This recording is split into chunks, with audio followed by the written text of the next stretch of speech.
So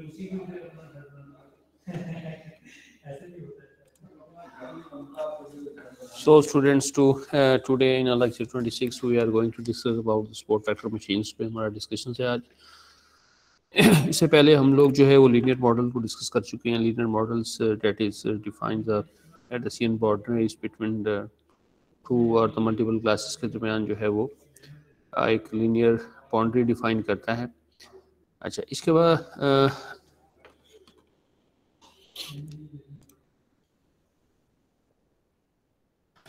हम sport vector machines की बात करते हैं। अच्छा, अब इसमें क्या होता है, स्पोर्ट वेक्टर मशीन जो है स्पोर्ट जो है just refer to the support vector machine an extension of allow the more complex and the models that are not defined simple by the hyperplane से जो डिफाइन नहीं हो सकते, ऐसे मॉडल जो हैं वो हम लोग क्या करते हैं, स्पोर्ट वेक्टर मशीन से डिफाइन करते हैं। अच्छा, इसके बाद जो है इसको अगर हम डिफ्रेंशिएट करना चाहें कि ये स्पोर्ट वेक्टर मशीन जो है वो क्लासिफिकेशन एंड रिग्रेशन दोनों के लिए इस्तेमाल की जाती हैं। तो स्पोर्ट वेक्टर मशीन जो है फॉर क्लासिफिकेशन रिग्रेशन दोनों के लिए यूज़ होती है। अच्छा, अब नेक्स्ट हमारे पास है linear model and non linearity features की। अगर हम बात करते हैं कि जी कौन से ऐसे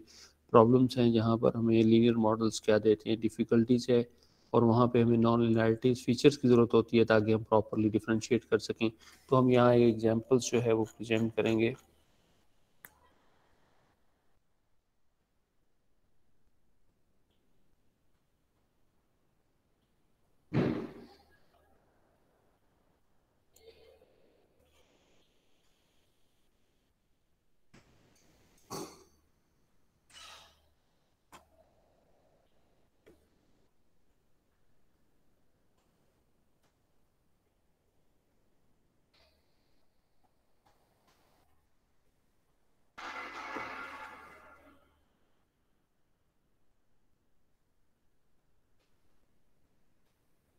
ये क्लास आपके सामने जो है वी आर प्रोजेक्शन किया है हमने।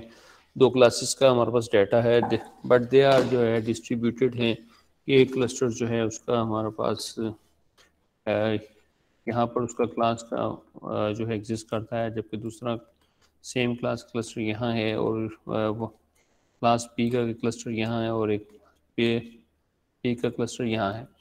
अच्छा, अगर हमने इनके दरमियान में डिसीजन बाउंड्रीज को डिफाइन करना हो और अगर हम लीनियर मॉडल यूज़ करते हैं तो इज़ इट पॉसिबल कि ये जो है पॉसिबल है या नहीं है, या फर्दर इसमें हम क्या इम्प्लीमेंटेशंस जो है वो चेंज करें मैथमेटिकली कि यहाँ पर हम लोग जो है प्रॉपरली डिसीजन बाउंड्रीज को डिफाइन कर सकें। अच्छा, अब ये देखेंगे इसमें अगर हम डिसीजन बाउंड्रीज डिफाइन करते हैं तो जो है हमारे पास सपोज यहाँ डिफाइन करते हैं तो देन जो देखें इसको हम दोनों को जो है वो प्रॉपरली डिफरेंशिएट नहीं, अगर हम कुछ यहाँ डिफाइन करते हैं देन भी जो है हम उसको प्रॉपरली डिफाइन नहीं कर सकते। तो there is a problems in case of the क्या है हमारे पास के हमारे पास अगर डिस्ट्रीब्यूटेड डाटा है और वहाँ पर हमें एक जो है हाई जो है नॉन लिनियरिटीज़ की रिक्वायरमेंट है कि प्रॉपरली जो हमारे पास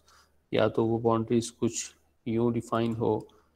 या ये है कि हमारे पास दूसरा ये हो सकता है कि अगर हम लोग इन फीचर्स के अंदर कुछ ऐडअप करें, कुछ नए फीचर्स ऐड करें, और जो हमारे पास एग्जिस्टिंग फीचर्स हैं ताकि जो है हमारे पास पॉलिनोमियल्स जो डिग्रीज है उसको हम इंक्रीज करते हैं और एक हाइपर प्लेन्स को डिफाइन करते हैं, देन इट्स पॉसिबल कि हम लोग इनके दरमियान में डिसीजन बाउंड्रीज को डिफाइन कर सकें। और यही काम जो है वो हम लोग करेंगे स्पोर्ट वेक्टर मशीन्स की मदद से। और अगर हम लोग इसकी वजाहत जो है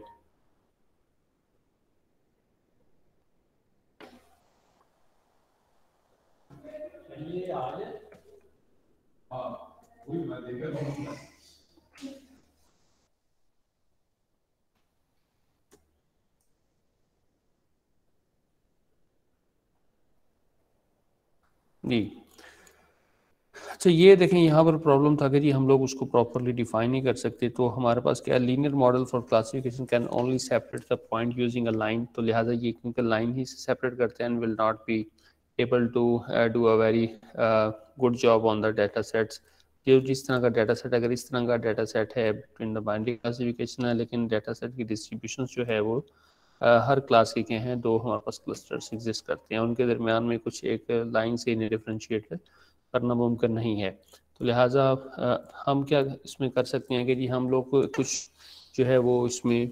डायमेंशंस को जो है वो क्या करें, एक्सटेंड करें। तो एग्जिस्टिंग्स हमारे पास हैं, जैसे फीचर 1 एंड 2 है, और अगर हम फीचर्स 1 को क्या करें, यूज़ करें और उसका जो है पावर 2 जो है उसकी ले लें, एडिंग स फीचर्स 1 जो है power 2 the square of the second feature बन जाएगा as a new feature, and instead of the representing data points in a 2 dimensional space, अब हम उसे क्या करें 3 डायमेंशनल स्पेस में उसको प्रोजेक्ट करें। इस तरह से अभी हमारे पास जो है ये प्रोजेक्शंस है कि अगर हमारे पास फीचर 1 था, फीचर 2 है, 2 डायमेंशंस था, और हमने एक फीचर और इसमें एडअप किया, फीचर 1 को जो है उसको स्क्वायर ले लिया और वो एज अ फीचर 3 हमारे पास बन गया। तब क्या हुआ कि अब ये जो है हमारे पास वेरिएबल्स बाउंड्री डिफाइन की जा सकती है कि अगर हम यहाँ पर जो है क्या करें, एक डिसीजन बाउंड्रीज इन 3 डायमेंशंस के अंदर क्या करें, डिफाइन करें यहाँ पर इसके। तो ये कंसेप्ट है हमारे पास यहाँ पे, एक्सपेंशंस ऑफ द फीचर्स है सपोर्ट वेक्टर मशीन्स के अंदर। Number 1 we now represent in 3 dimensional space में हमने इसको प्रेजेंट किया है। द न्यू रिप्रेजेंटेशन जो है वो कुछ यूं 3 डायमेंशंस में बनी। अच्छा, अब इसमें क्या हुआ, if with new representation of data it is now indeed possible to separate the 2 classes using the linear models. तो अब यहाँ पर जो है पॉसिबिलिटीज़ है कि हम लोग इनके दरमियान में सेपरेटेबल बाउंड्री डिफाइन कर सकें 3 डायमेंशंस के अंदर, क्योंकि अब ये देखें ये यहाँ पर प्रोजेक्ट करते हैं और ये यहाँ है, तो इनके दरमियान में यहाँ पर बाउंड्रीज क्या की जा सकती है, डिफाइन की जा सकती है। अच्छा, if the new representation of data is now indeed possible to separate the 2 classes using the linear models of plane in the 3 dimensions के अंदर, and we confirm by fitting a linear model to a augmented data। अच्छा, ये जो इसके अंदर feature 3 बनाया है, this is called एगमेंटेड data, है कि अगर हम लोग लीनियर मॉडल्स के साथ क्या करें, डायमेंशंस 3 डायमेंशन में चले जाते हैं और एक कुछ डाटा का उसके अंदर क्या करते हैं, इजाफा करते हैं एग्जिस्टिंग डाटा को लेके, तो उसकी मदद से हम क्या करते हैं, ऑटोमेटिकली डिसीजन बाउंड्रीज डिफाइन कर सकते हैं। अच्छा, इसी कंसेप्ट को जो है हम लोग क्या करेंगे, सपोर्ट वेक्टर मशीन्स के अंदर इम्प्लीमेंट करेंगे। तो ये देखिए हमारे पास decision boundary found by linear support vector machines। linear support vector machines क्या कर रही है, उनके दरमियान में एक सेपरेटेबल डिसीजन बाउंड्री डिफाइन कर रही है और ये एक्सपेंडेड 3 डायमेंशनल डाटा सेट बन गया।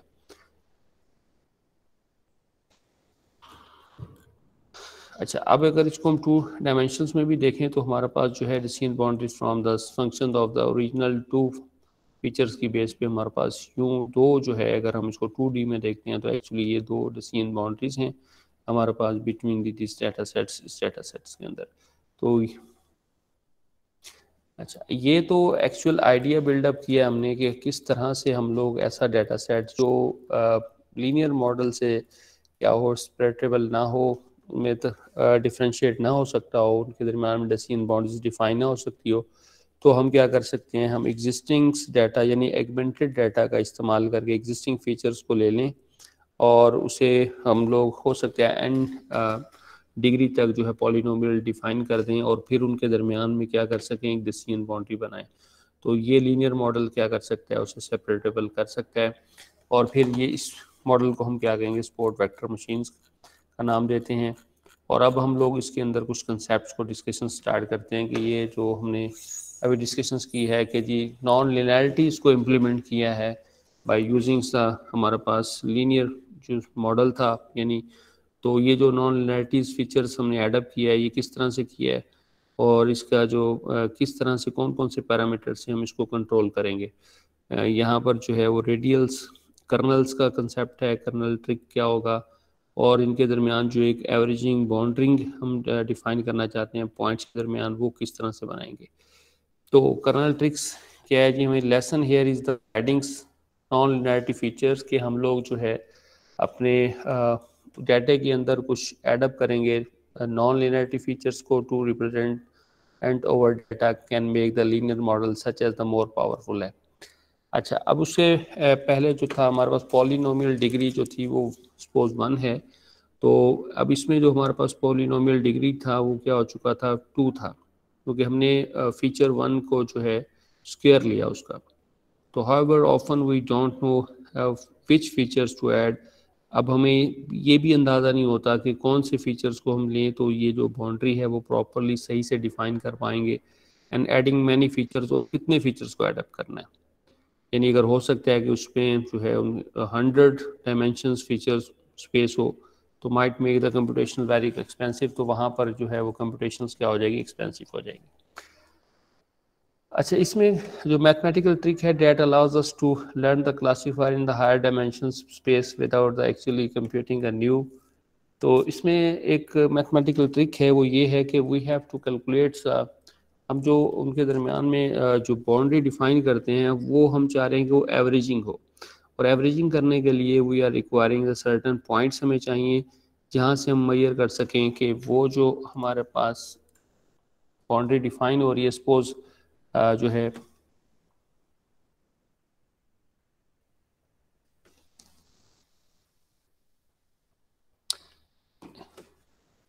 ये देखिए, ये अगर हमारे पास कुछ पॉइंट्स हैं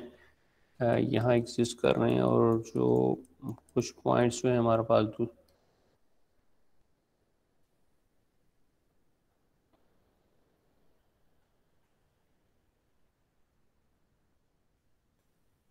ये हैं जी, ये हम लोग उसको 2 डायमेंशन में देखते हैं। सपोज ये हमने यहाँ पर एक जो है वो कार्टेशियन बाउंड्रीज को डिफाइन करना है। अच्छा, इसमें कर्नल ट्रिक ये है कि वी हैव टू गेट्स, हम कुछ पॉइंट्स लेते हैं जो इस लाइंस के जो है वो करीब हैं हमारी, और यहाँ से भी हमने कुछ पॉइंट्स पिक करते हैं, तो दीज आर कॉल्ड कर्नल्स हमारे पास कहला रहे हैं। और इनसे हम लोग ये चाह रहे हैं कि जो ये लाइन हो, ये इसका जो डिस्टेंस है इन पॉइंट से और इन पॉइंट से, वो क्या होना चाहिए, वो एक एवरेज डिस्टेंस हो। अच्छा, लीनियर के अंदर जो था, लीनियर मॉडल में हम लोग इस चीज़ को कंप्यूट नहीं कर रहे थे लीनियर मॉडल में, लेकिन स्पोर्ट वेक्टर मशीन्स में हम लोग क्या कहते हैं, ये जो स्पोर्ट वेक्टर्स हैं हम लोग ने स्पोर्ट वेक्टर्स कहते हैं, तो ये हम लोग डिस्टेंस कैलकुलेट करने के लिए यूज़ कर रहे हैं। These are called support vectors लेते हैं,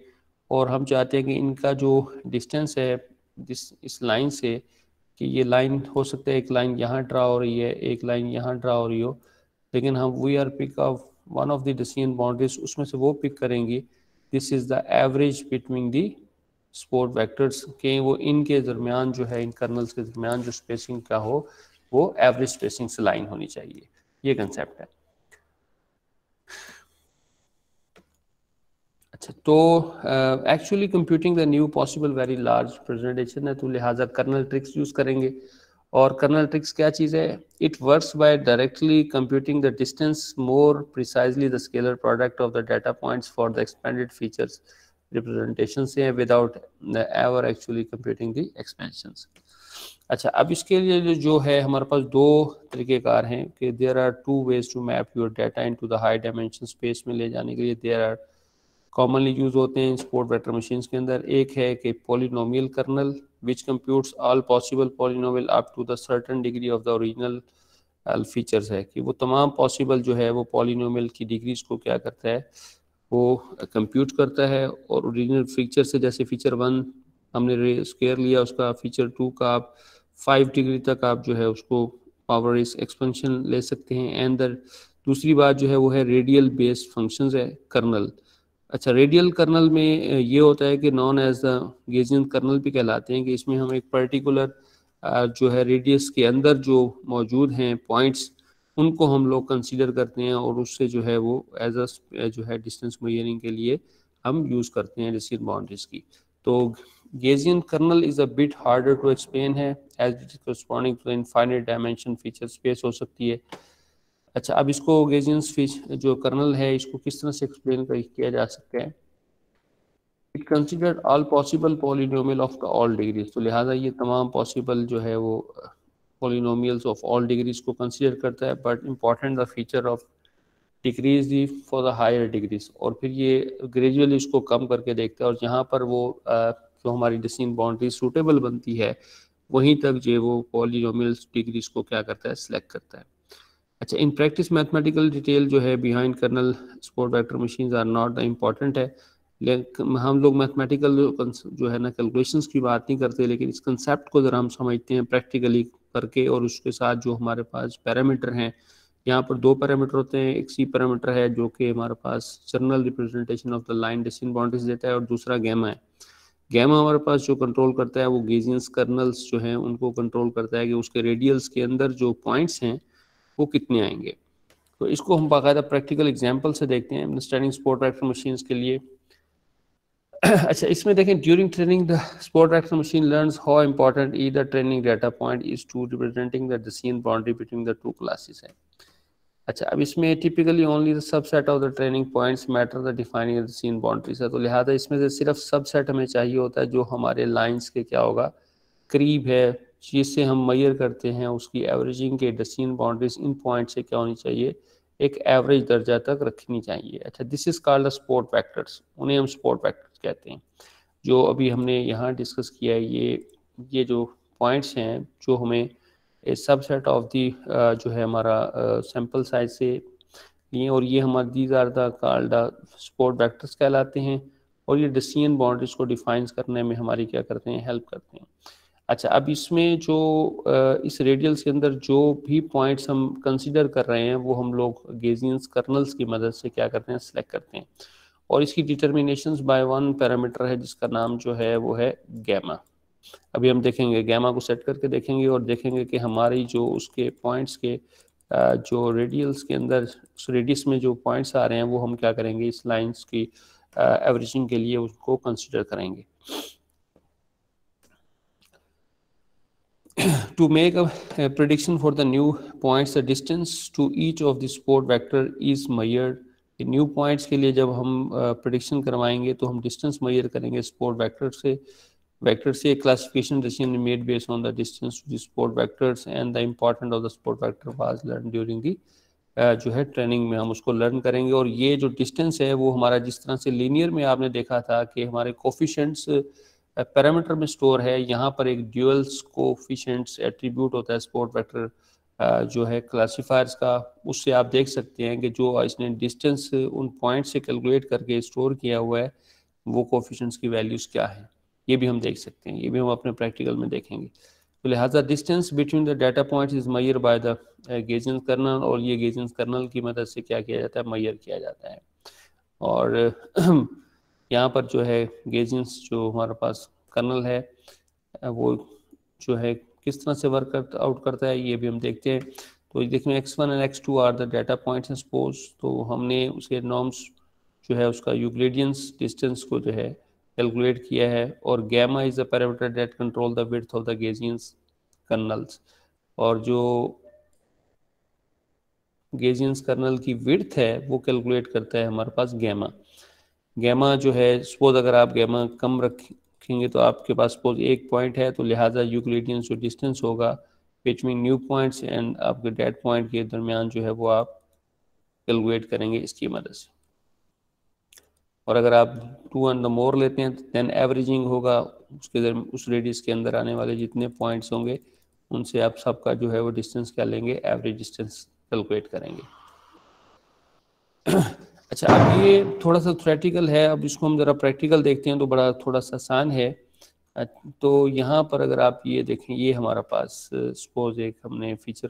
1 है और ये फीचर 2 है, ये हमारे पास दो क्लासेस हैं, और यहाँ पर वी हैव टू डिफाइन, हम लोग एक नॉन लिनियरिटीज जो है डेसिमल बाउंड्रीज यहाँ डिफाइन कर रहे हैं। तो अब इसमें देखें, ये जो हैं ये पॉइंट है, ये पॉइंट्स और ये पॉइंट और ये पॉइंट, दीज आर कॉल्ड हमारे पास जो स्पोर्ट वेक्टर कहलाएंगे। और यहाँ से जो है हमने ये पॉइंट्स लिए कि नेक्स्ट जो है हमारे पास जो है कोई भी पॉइंट आएगा तो हम उससे डिस्टेंस देखेंगे कि वो इस बाउंड्री से जो है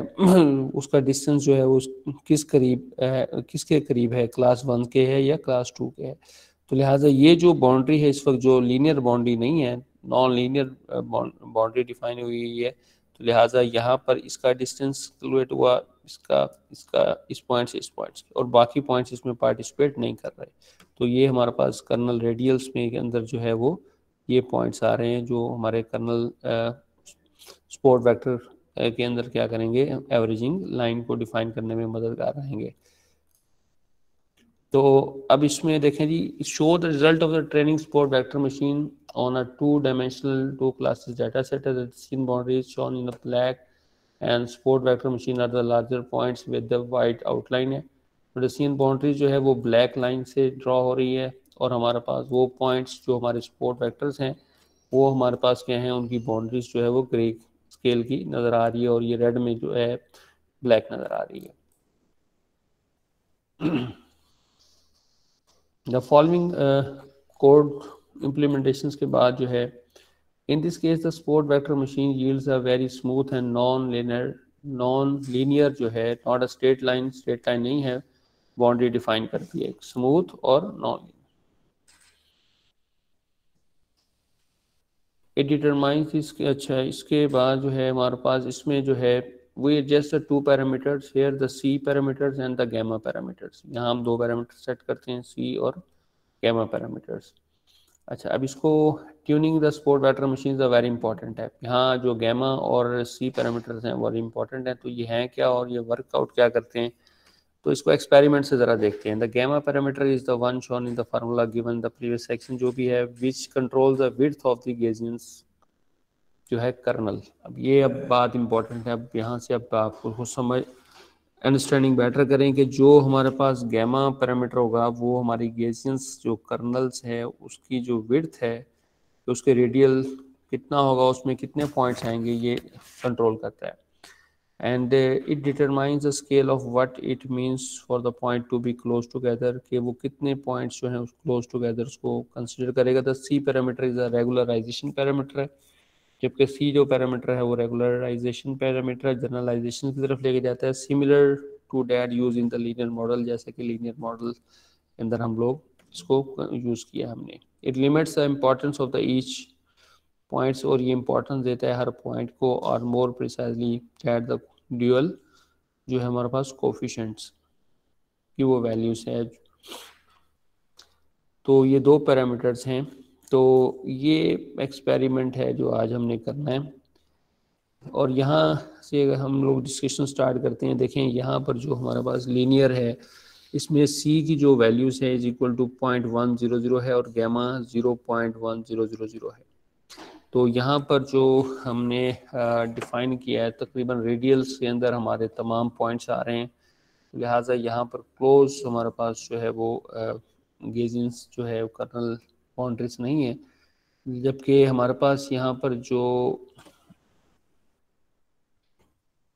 सपोर्ट वेक्टर्स हैं, पॉइंट्स हैं जो इस लाइन को ड्रॉ करने में कंसिडरेबल हैं, जहाँ से डिस्टेंस मेजरिंग हो रही है. तो आप देखें इसमें सारे पॉइंट्स ही जो है वो क्या हो रहे हैं, इन्वॉल्व हो रहे हैं. उसकी वजह से ये जो लाइन यहाँ डिस्टेंस बाउंड्री ड्रॉ हुई है,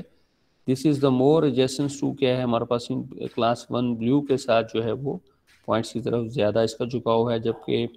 जो रेड है क्लास 2 कह दें इसको, तो इसमें देखेंगे इसका जो इससे डिस्टेंस है वो कुछ ज़्यादा है. तो इसी तरह से अगर हम नेक्स्ट यहाँ पर इसकी वैल्यूज़ को देखते हैं कि 1.00 समथिंग की है, तो यहाँ पर भी आप देखेंगे लाइंस जो है वो यहाँ तो मोर एडजेसेंट थी, यहाँ कुछ जो है वो एवरेजिंग की तरफ ऊपर जा रही है, लाइन थोड़ा सा मूव किया है, जबकि हमने गैमा क्या रखा हुआ है, 0.100 ही रखा हुआ है. अच्छा, इसके बाद जब हमने इसको बढ़ाया 1000 पे ले गए, तो अब देखें ये अब लीनियर से जो है वो नॉन लीनियरिटीज़ की तरफ चली गई है लाइन इस वक्त, और ये देखें कि यहाँ पर जो है यू इसका कर्वेचर जो है वो मूव कर रहा है स्मूथली. अब ये देखें इसमें इस पॉइंट से इनके तो बिल्कुल ही जो है करीब चली गई, और ये जो है जबकि यहाँ पर जो है हमारे पास जो है लाइंस जो है बिल्कुल ही रेड के बिल्कुल करीब है, और यहाँ पर जो है बिल्कुल जो है वो रेड के बिल्कुल तकरीबन जो है उसके करीब ही है, और जबकि हमारे पास जो ब्लू पॉइंट्स हैं उससे इसका जो है वो फासला कुछ ज़्यादा हो गया है. अच्छा, अब इसमें यहाँ पर हम लोग देखते हैं, यहाँ पर देखें तो हमारे पास सी की वैल्यूज हमने क्या रखी है, 0.1000 है, जबकि गैमा हमने 1.00 है. तो इस वक्त जो हमारे पास गॉसियन रेडियल्स है उसके कंसिडरेबल अगर हम देखें तो हमारे पास ये पॉइंट्स आ रहे हैं, कुछ हमें डिफाइन हो रही है, यहाँ पर हमें ये डिफाइन नहीं हुई बाउंड्री.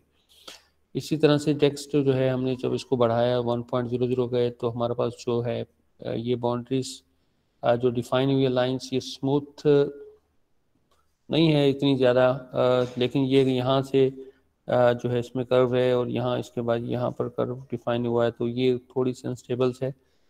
और इसके बाद यहाँ देखें तो ये भी मोर जो है वो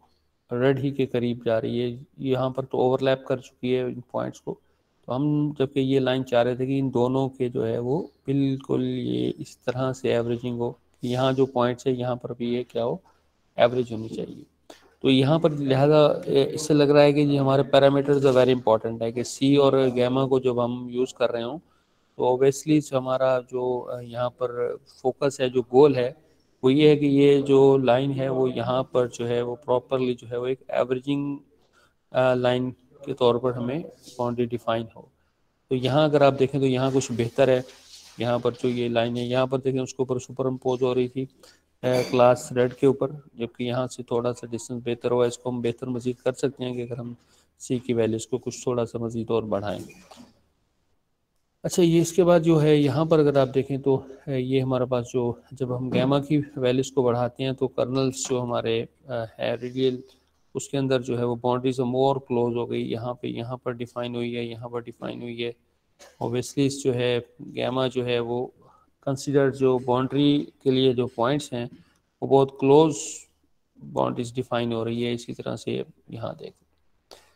तो this is the very good है कि यहाँ पर जो है इस तरह से अगर हम गैमा जो है वो हमारे जो कर्नल जो है गेजियंस जो है कर्नल उसके पॉइंट्स और उसकी बाउंड्रीज के लिए जो है इसको एक एवरेजिंग नंबर्स का होना बहुत ज़रूरी है। तो लिहाजा इसमें जो हमारे पास नॉन लिनियरिटीज इम्प्लीमेंटेशन है बाय यूजिंग गैमा और जो हमारे पास सी पैरामीटर्स है इसको हमें बड़े ध्यान से जो है वो क्या करना होगा, कंट्रोल करना होगा। तो यही हमारी है कि next going from the left to right अगर हम देखें वो increase the value parameter gamma from हमने 1 to 10 करके देखा था। Small gamma means large radius है ऑफ द गेजियंस कर्नल का, which means that the many points are consider close by. तो उसमें से बहुत से पॉइंट्स जो हैं उस लाइन के जो है वो क्लोज को हम क्या करेंगे, कंसिडर करेंगे। This is reflected in the very smooth decision boundaries, जबकि हमें जो डेसियन बाउंड्रीज मिलती है इस केस में वो काफ़ी स्मूथ होती है। And the boundaries that focus more on the single points further to right. और जब हम बढ़ते हैं राइट की तरफ तो आप देखें वो बाउंड्रीज जो है इवन के लास्ट में जाके वो एक सिंगल पॉइंट्स के गिर्द क्या हो जाती है, डिफाइन हो जाती है। तो लिहाजा आज हमारे पास जो है वो गैमा जो है वो ग्रेजुअली जो है वो जिस तरह बढ़ा रहे हैं हम लोग, तो इस मीन्स के जो है हमारे पॉइंट्स क्या होते जा रहे हैं वो कंसिडरेबल बाउंड्री के लिए वो कम होते जा रहे हैं। तो सिंगल पॉइंट्स के करीब भी जो है वो एक बाउंड्री डिफाइन हो रही है in case of the large gamma. A low values of gamma means Decian boundary will very slowly जो है वो कोलैप्स होगी, which yields a model of the law complexities। इसका मतलब है कि गैमा की वैल्यूज कम रखी है तो कैलकुलेशंस कंप्यूटेशंस में पॉइंट्स कम होंगे, तो लिहाजा वो लो कॉम्प्लेक्सिटीज है। The high value of the gamma yields a more complex model। तो यहाँ पर जब हम आप गैमा की वैल्यूज को बढ़ा देंगे तो कंप्यूटेशनल से जो है वो क्या होगी, प्रॉपरली जो है बहुत ज़्यादा कम्प्लेक्स हो जाएगी। हमें हर जो पॉइंट्स है उसके गिर्द जो है वो देखना होगा कि जी उसका डिस्टेंस जो है वो पर्टिकुलर डेसियन बाउंड्री से कितना है। अच्छा, इस तरह going to top to bottom अगर हम सी पैरामीटर की बात करते हैं उसे हम लोग 0.1 से 1000 तक ले गए हैं। As with the linear models में ये था कि small C means very restricted model था वहाँ पे, where each data points can have only have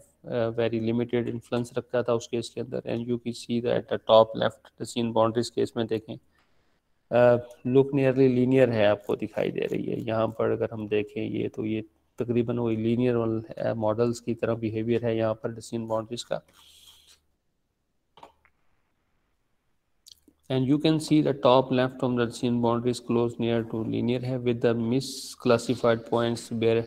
barely having any influence on the lines है। तो जो misclassified हुए हैं points, जैसे ये हमारे misclassified है, ये वाला point है, इस तरह से ये point है, तो obviously जो है वो कुछ points जो है वो misclassified हैं।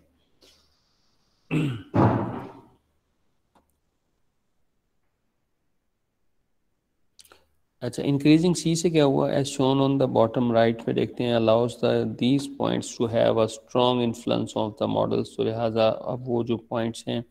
वो स्ट्रांगली इन्फ्लुएंस कर रहे हैं हमारे मॉडल्स को, and makes that in boundary bend to correctly classify them. और उनमें क्या आ चुका है, एक बेंड यानी नॉन लिनियरिटीज आ जाती है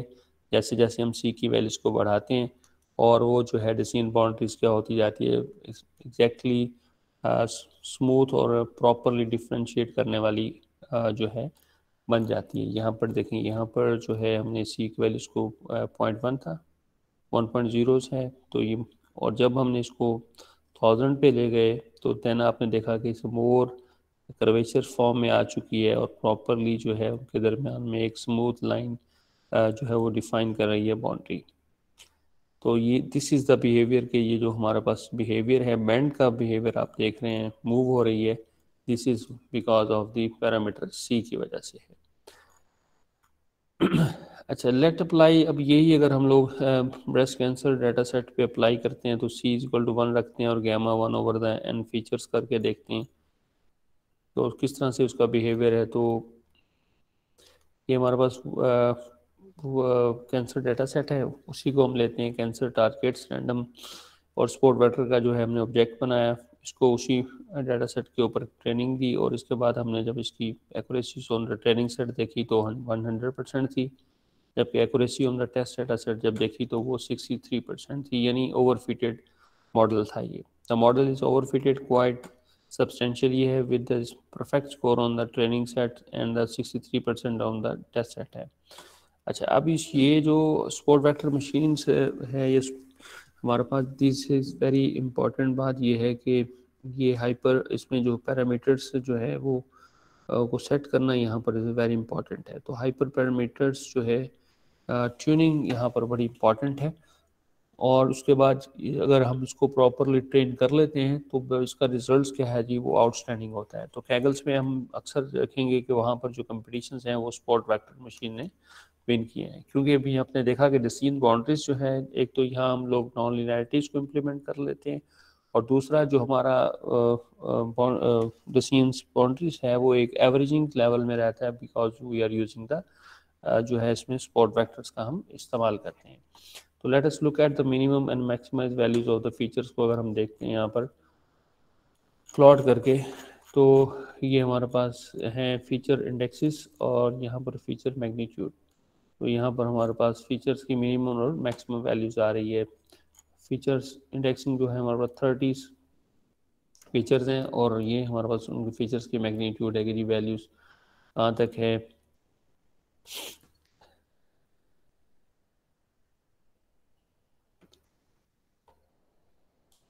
अच्छा, इसके बाद अगर हम यहाँ पर जो है pre processing data for the support vector machine, दूसरा इंपॉर्टेंट बात है। जिस तरह से अभी न्यूरल नेटवर्क्स में हम बात करेंगे कि ये यहाँ पर भी हमें क्या चाहिए, लो मैग्नीट्यूड जो है वो वैल्यूज चाहिए। इसी तरह से स्पोर्ट वेक्टर मशीन में भी हमें लो स्केल सी जो है वो फीचर्स की रिक्वायरमेंट होती है, यानी आपके जो फीचर्स हैं वो 0 और 1 के दरमियान में लाई करते हो तो ये अच्छा बिहेव करता है। अभी उसी डाटा सेट जो अभी हमने यूज़ किया है, ये कैंसर डाटा सेट, इसी डाटा सेट को जब हम जो है प्रॉपरली जो है सेम स्केल्स के अंदर इसको लेके जाएंगे तो आप देखेंगे ओवैसली हमारा जो रिजल्ट है ना वो बेहतर हो जाएगा। तो यहाँ पर जो है ट्रेनिंग डाटा सेट मिनिमम लिया, उसका उसकी रेंज ली है, उसको माइनस किया और डिवाइड कर दिया मैक्सिमम से, तो ऑटोमेटिकली जो रेंज है हमारे पास ये 1 यूनिट 1 स्टैंडर्ड जो है डेविएशन यूनिट में आ जाएगा। तो लिहाजा जब हम इसके ऊपर ट्रेनिंग करके देखते हैं तो, और हम अपना रिजल्ट देखते हैं,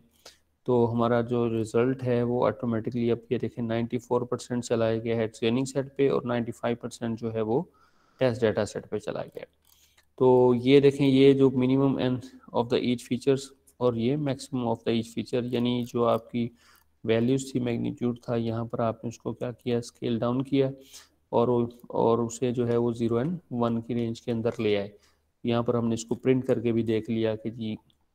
ये हमारे पास minimum and maximum values of feature क्या है। तो ये बात जो आपने याद रखनी है कि इन case of the deep neural network है या न्यूरल नेटवर्क्स है या स्पोर्ट वेक्टर मशीन्स है, तो यहाँ पर जो है हमारी फीचर रिक्वायरमेंट एक ये भी होती है कि यहाँ पर जो है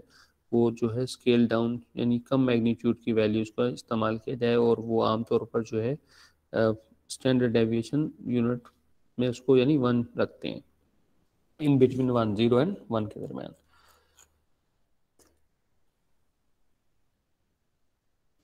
अच्छा, इसके बाद जो है यहाँ पर हम तीसरा जो एक्सपेरिमेंट ये है कि स्पोर्ट वेक्टर मशीन का ऑब्जेक्ट बनाया और यहाँ सी की वैल्यूज़ जो है वो हमने